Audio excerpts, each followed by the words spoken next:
ocean pollution. This is underwater. This is Chris.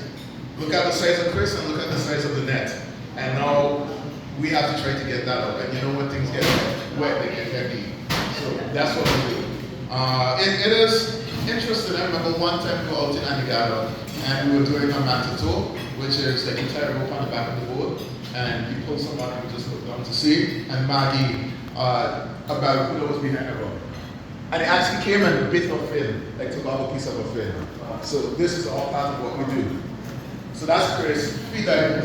For this we don't use tanks. We hold our breath, we go down, we grab the stuff, try to wrestle it up, pull it up, and drag it on board. These are some of our young volunteers. The two on that side over there, those are my nephews. My two nephews, they're very passionate about it, about cleaning. They're more into engineering and electronics, but anytime they get the opportunity to go clean up, they're there. They're there. They're also divers and swimmers. So follow them for that. We also do shark research, shark tagging, or main area for the juvenile sharks. This is a juvenile lemon shark. Is Hans Creek. As you can see, it has a tag on it. We snip the tail, the dorsal fin, to collect the DNA. That's how we can tell the various things about them. The DNA. We also collect some blood. We can tell what they've been eating and different things like that. So I'm a tactile person. I like how things feel. So I love the feel of sharks. To hold it in the hand and feel the sharks. To me, it feels like expensive leather. Really expensive leather. So we do get to work with sharks. This is a juvenile lemon shark. We often bring in a team from the US to help tag the bigger sharks. So we work with those as well. We have got last year, they were here for 2 weeks working with the team and they got 52 sharks within that 2 weeks off Anegada. We got tiger sharks, hammerheads. We even discovered sharks that we didn't know were in the BPI, like the black nose, Caribbean black nose, things like that.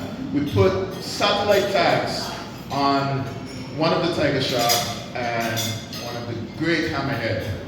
So anytime they come to the surface, we get a peek to know where they are. We haven't seen the hammerhead, but the tiger shark has been all over.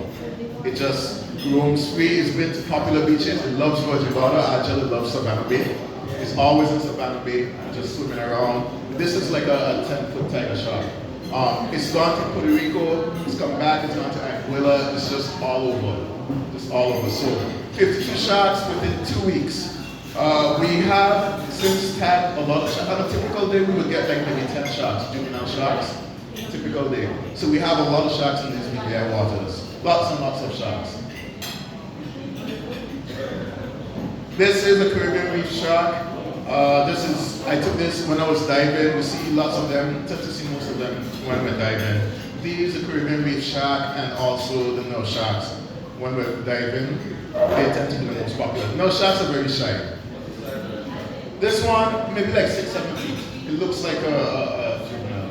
Yeah. These, we see them quite often, especially at the Rhone and places like that. Nurse sharks don't tend to get too close. And we do see them sleeping a lot. No, sharks are one of those sharks that could just stay on the bottom and sleep. So most of the time they see them sleeping. The reef sharks, depending, they do get close in certain spots. I think they have personalities, like out in Santa Monica. Those sharks, Santa Monica is off of Norman Island, behind Norman Island. Those sharks like to get close, very close. Usually about 2 of them there, and they like to get close to us and follow us and things like that. Yeah, but depending on the beat, they have various behaviors. I'm still there, I still have all my links. Never had an encounter with them, kind of. We also work with whales. About I think it was 2 years ago. This is our 3rd season. We have been researching whales, particularly humpback whales here in the BVI. The belief was that the BVI is a hotspot for humpback whales. And this is, I took this off Anegada. Our main research area is the north of Anegada and coming on the reef. Well, yeah, on the reef, going behind Virgin Water. So last year between January and the end of March, we got 62 humpback whales. 62 humpback whales between January and March. 62. However, a few last month, March, we did an expedition between here and Sombrero Island, which is now part of Anguilla. Interesting fact, Sombrero Island used to be part of the BVI, but apparently we had some squabble with Anguilla about it, and now it's part of Anguilla. They used it for mining phosphorus, but now it's nothing is there except for birds. Lots of birds. So, Angel, did you know that one? I'm trying to get something that she doesn't know. So yeah, Sombrero Island, which is now part of Anguilla. We left through Oilmont Bay, we went to Sombrero, and on the first day, we saw, I'll get to that, we saw that. But in that expedition, we did 5 days of expedition, and in 5 days we saw 40 humpback whales. 40 humpback whales in that 5 days. And it was just like, every time you look up, there's a whale around. And I'm pretty sure there's a lot that we didn't catch, because you could hear them when we put in a hydrophone, which is a microphone which goes underwater. You could hear them. So this is off of Anegada. This now. So I'm in a tiny 15, this is, yes. How did you know different wheels Right, let me get to that. So we upload when we get the tails. But under the tail, this is another humpback, yes, a humpback whale. Under the tail, that's how we ID them. That's how we ID them. So we upload them to a database and it matches them and it tells us where they've been spotted. Most of those tend to come from the Arctic Circle. So Greenland, Nova Scotia, those places up there, Viking territory, the Azores, and then they come down here. Who could tell me besides Angel, why do they come here? That's part of it. To breed. To mate and give birth. So, our whales here are Virgin Islanders. Indigenous Virgin Islanders. One right here. Alright.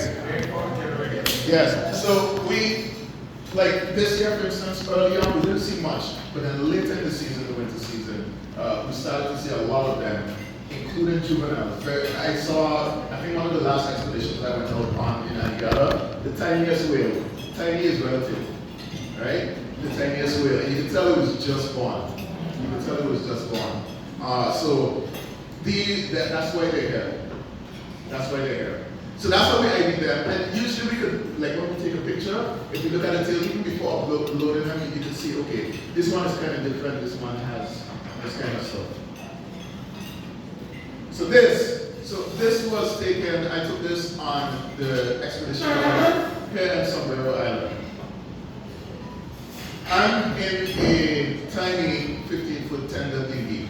This is maybe like 6,000 feet of water. I'll tell you just more.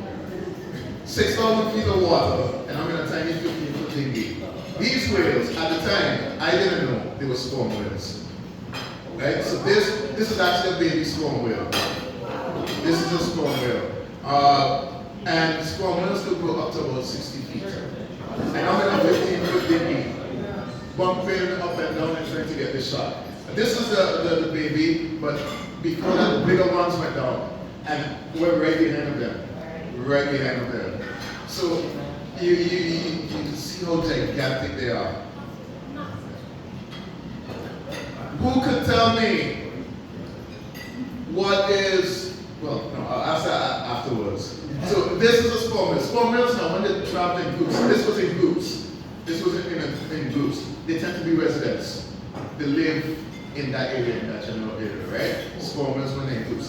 The solitary ones tend to be males, and you know how males are. They're up and down all over the place, right? So these were in groups. So it's a very good chance they're residents. However, we did not find them in BVI waters. It was just outside the water. However, they were moving from that direction. So it's possible that they were in the water and just just out of our water, right? Dominica, I've been on an expedition, a scientific expedition from sailing from St. Martin to Martinique. We stopped in Dominica, and they have their sperm whales, and I saw them. That's the first time I actually saw sperm whales in Dominica, and they're there, they're residents there, so they kind of have it as a tourism product. It's very expensive, which it should be, so you don't get like a whole bunch of people going there. But it was an experience. But this time I got really close. I got a lot closer. Dominica, they allow you to swim in there, depending. Like I said, it's expensive. But this is amazing. Sperm whales tend to be one of the most widely distributed cetaceans. Whales, dolphins, those are cetaceans in the world. Sperm whales, killer whales, humpback whales. We haven't seen any killer whales yet. Officially. I know there was a sighting in St. Croix, which is very common and stuff. So I did get reports of people saying, oh, they saw them like off big bamboo, but that's not official. So this is another tail of a humpback whale. This is off Anguilla. We also do artificial reefs. So we turn things into reefs underwater. So it's an attraction for tourists and diving, but it's also good for the reef. This is the Willie T. The Willie T that was at Norman Island before Irma. Irma destroyed this one. We took it and made it come back underwater with pirates. So there's no pirate, but you can see the one inside there drinking at the bar. Yeah. And there's the one in front, the ship with a chain, and he's pulling the entire ship.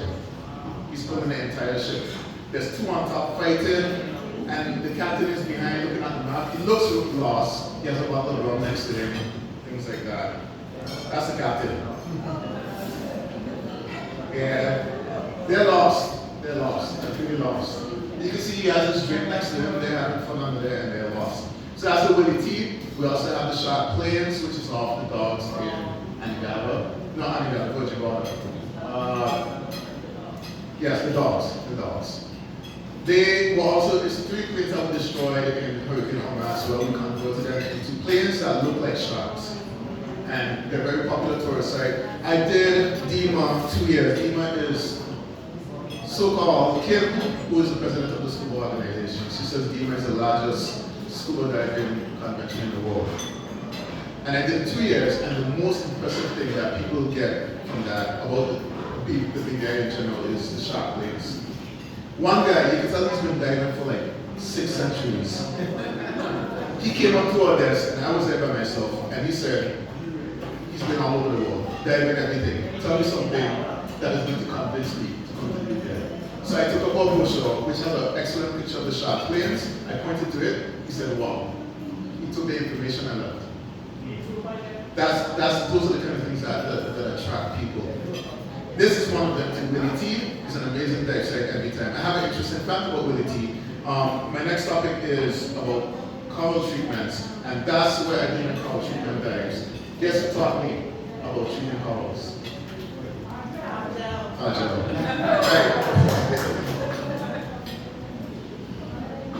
In fact, it's Ajal that got me interested in Beyond the Reef, because I just got an email one day saying, because I learned to dive in 2020.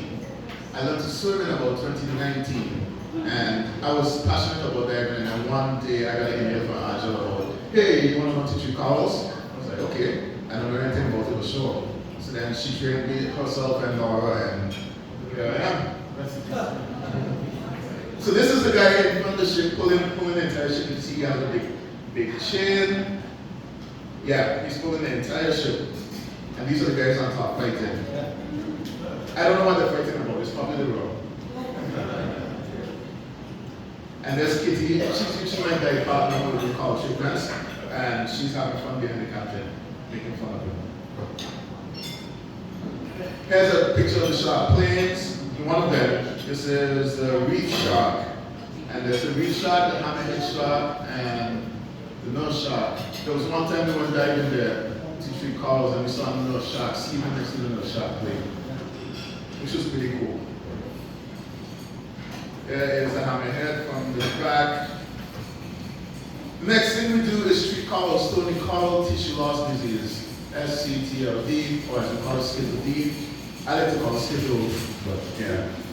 It was identified in Florida in 2014, and during lockdown, they went out, I think it was Sail Caribbean and Shannon Wall, who's with ARC, Association of Good People, they went out for a dive and they found it here at the Indians.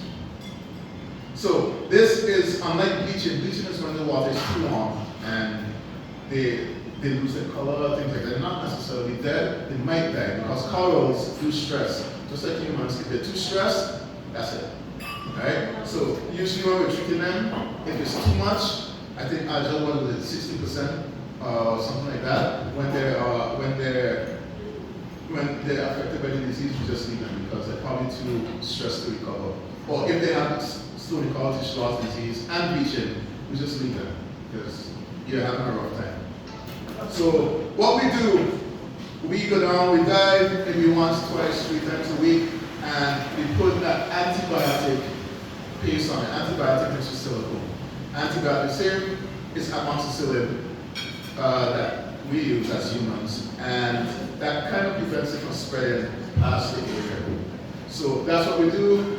We take notes, like the type of species, how much we use, how big is it, and eventually that information gets sent to Agile. And this disease is rapidly killing corals. I do have to say, and this is unofficial, I'm pretty sure we could pull up the numbers somewhere, but from when I started, because I'm one of the longest serving people on the team for this, I have seen a reduction in it significantly, because when we went through that first, I was like, whoa, it's almost like, even when I did the training back with Agile, it was a lot. I mean, I can't say why, maybe it's killed a lot of stuff already, maybe it's kind of like relaxing and gonna come back, maybe we're making a difference, but I can't officially say why. So this is a green coral, we treated it, I don't necessarily know where this one, I'm really good, I've been doing this so long that I kind of recognize corals, like I know how they look and where they are, things like that, but I'm not sure what this one is. Yeah. This one looks more like bleaching to me, right, Agile? Yeah, this is bleaching. This is a grooved grain coral and it's bleached. This is how it looks when the water temperature is too much. It's too much, they can't handle it. In the last 2 years, it's been really bad. It's to the point where you could see it from land. I got a video from someone in Virgin Islands. They were driving down the hill by Savannah Bay, and they were like, what is that white stuff? And they sent me a video, and you could see it from up there. That's how bad it is. So those are the stuff that we do for Beyond the Reef. There's all the stuff. I want to play 2 clips, or a few clips.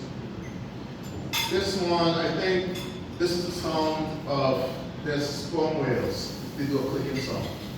But in the background, there's also some backwoods. This is during the expedition between here and Sombrero Island.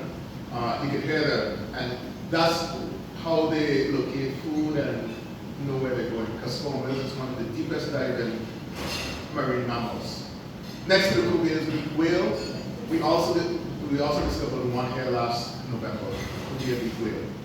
So the interesting thing about Antigua is that it's very deep, and then it showers up very quickly. So they tend to like that. And the deepest part of the Atlantic Ocean is just north of Antigua. So there are those things make it attractive for all of these. This is, I don't think, yeah.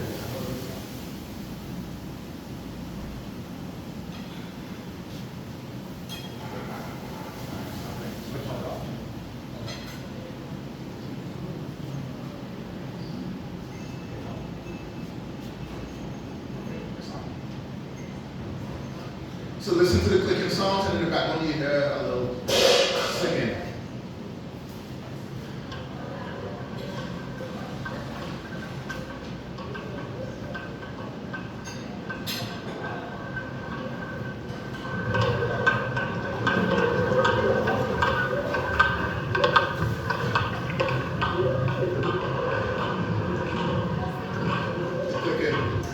When they're hunting, when they go for the prey, it starts to get faster.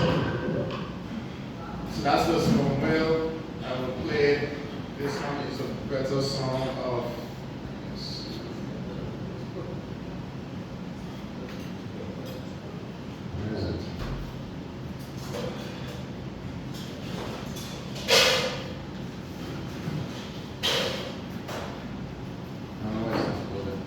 But yes, anyway. Stop.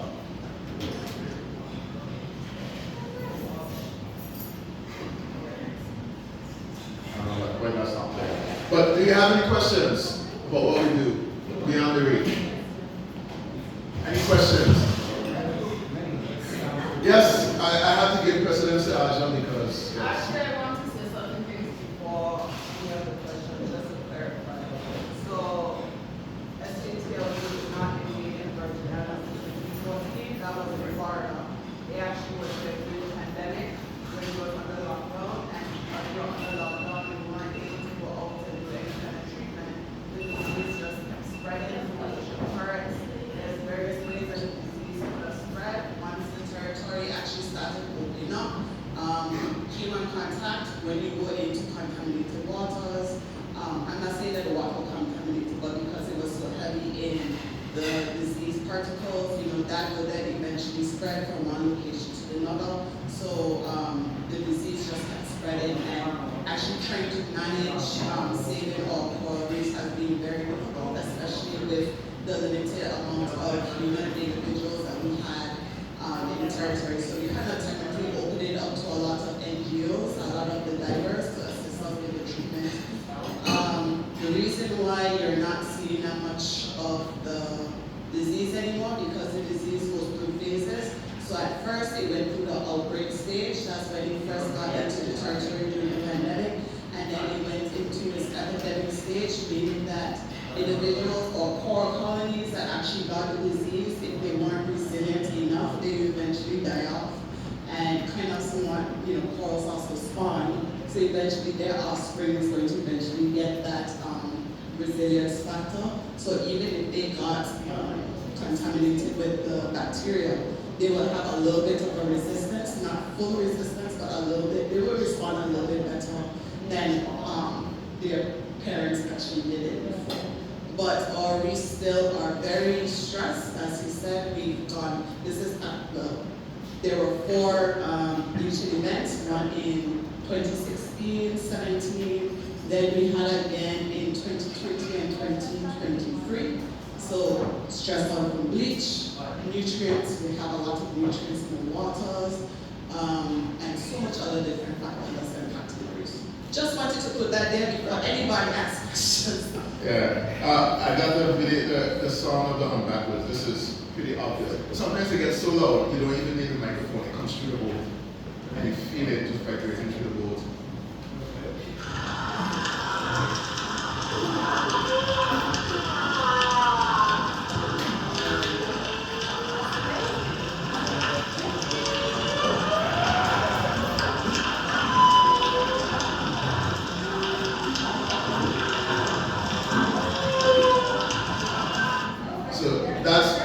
During the winter months, that's how our waters sound.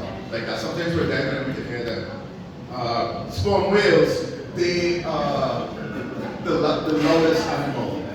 They're the loudest animal. If you're in front of them and they're clicking, they could temporarily paralyze you.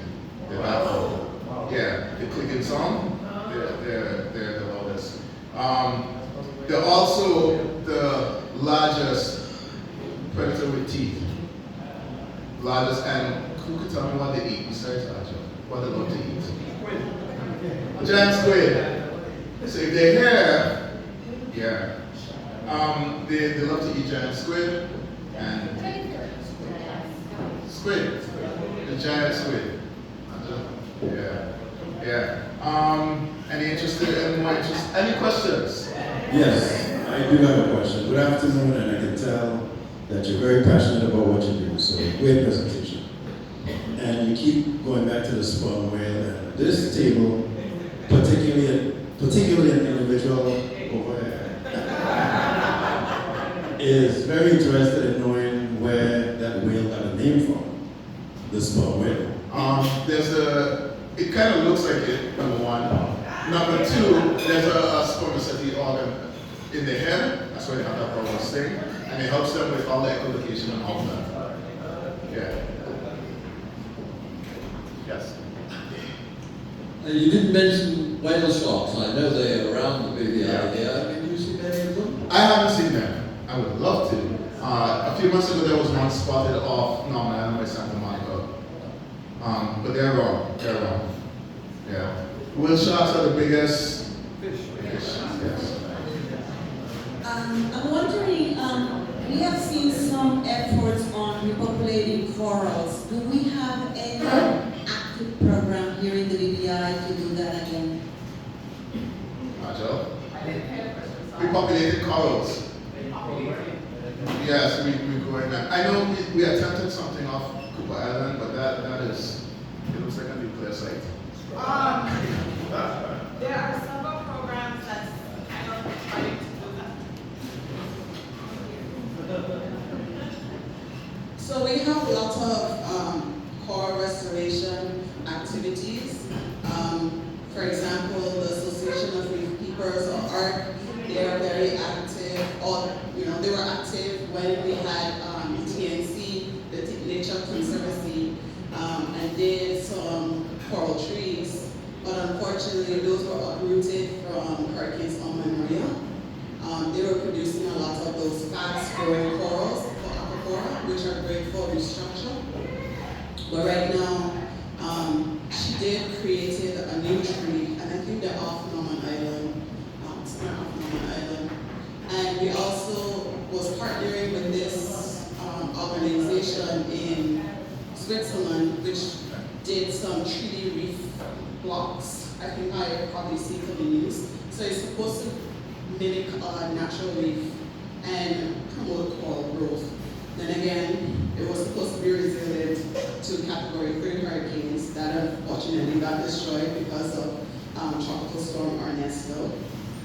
And instead before, like even the artificial reefs that help with coral recruitment. But what I've noticed is that, because I went away and a lot of my studies was mostly on restoration efforts. And one of the conclusions, and I brought this up with governments as well, is that we should actually stop doing coral restoration. We really should. We need to do more of an ecosystem restoration because we're not targeting a lot of the issues that our corals are impacted by.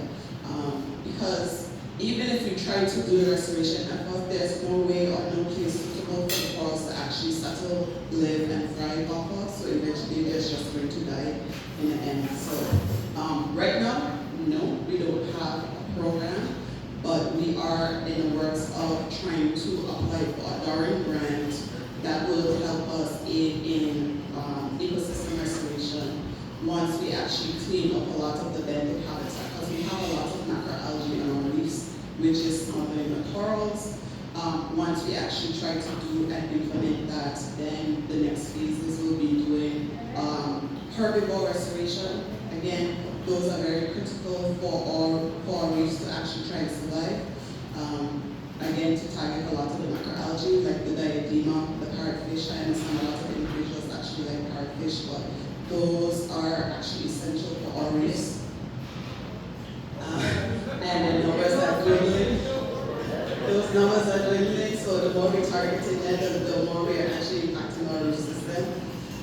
Once we start, and as well as the Caribbean king crab. I know everybody likes crab, but we're targeting the individuals that are actually supposed to support and help our reef system, so they need to have an actual good balance between the two.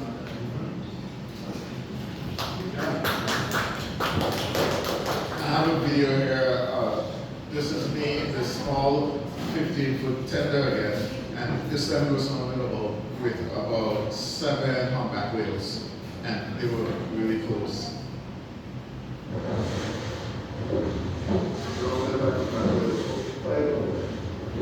Well, it was 7.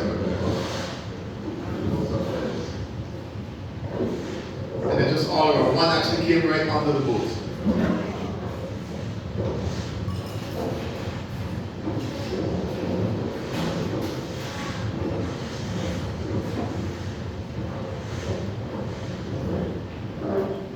Yeah, and these things go to about, humpback whales go to about 40 feet, and the boat is 15 foot, and one came right under the boat. They were like, please do not come now. It's not a fair swimming, but you have cameras and expensive stuff, and it's like, if I go in the water now, that's a lot of money. So, and this is one, I'll just put this last one. This is Chris and the guys in the boat, and you can see a big nail in front of them. I was on the big boat for this one. So.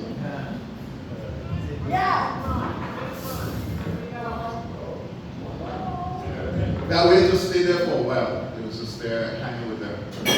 We eventually left it. It was like, we have to get back. But yes. Excellent presentation. And I think if any day you cannot dive anymore, you will be a very good guy to do stories and storytelling. Thank you very much. I have a question. Before Irma, we had the fantastic tourist attraction on Virgin Border of Bitter End, right in front of the yacht club. They had cages in the water and they were having baby sharks, a lot of them. And tourists would love to go there and watch them. Do you know of anything like this is back in the BVI, or are there any plans? No. We usually dive with our sharks without caves. Yeah, we just hang with them. So no, there's not in the DBI. Okay, thank you so much. Have to go in without the caves, without the cages.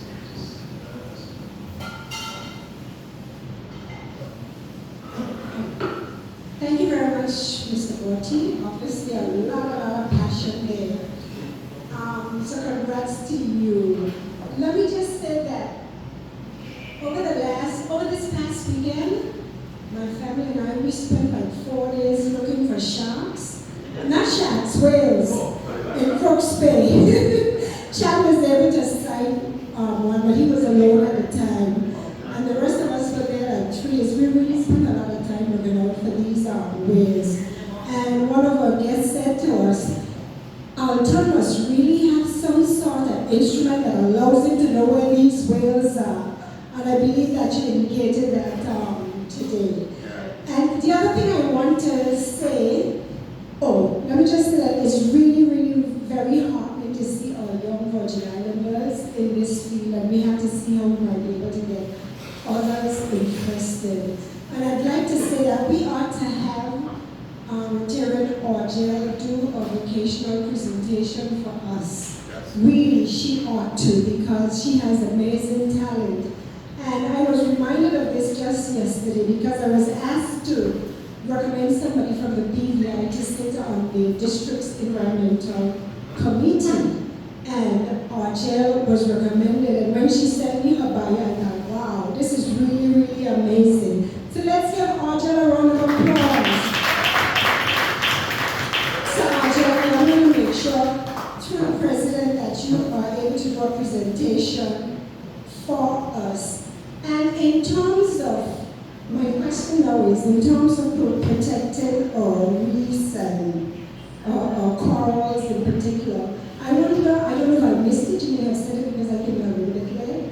I wonder if there's any thought to us banning certain products that our visitors and ourselves may put on to protect ourselves when we go in the water. As a means of protecting our corals and other sea life. For me, whenever I get some downtime and I go to the beach to have fun like everybody else, I go, I swim, I have on my mask, I look down, I see a plastic water bottle. Yeah. I want to enjoy myself. I try to ignore it, but then there's something in my brain that's like, you can't leave that there.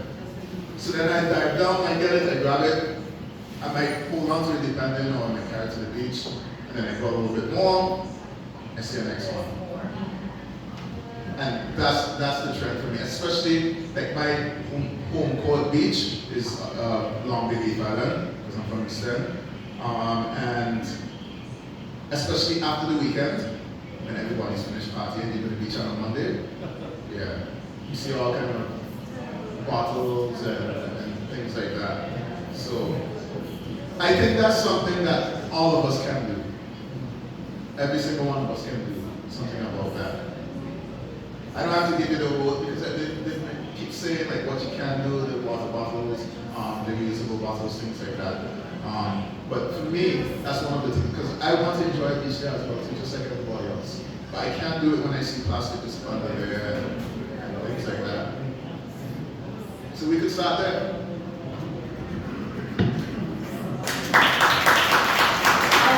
Thank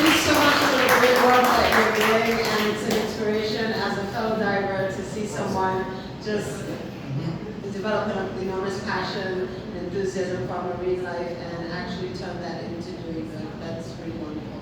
And as a token of our appreciation, and come back next year when we have some more information to update us on. Thank you so much. Thank you very much. Thanks for having me.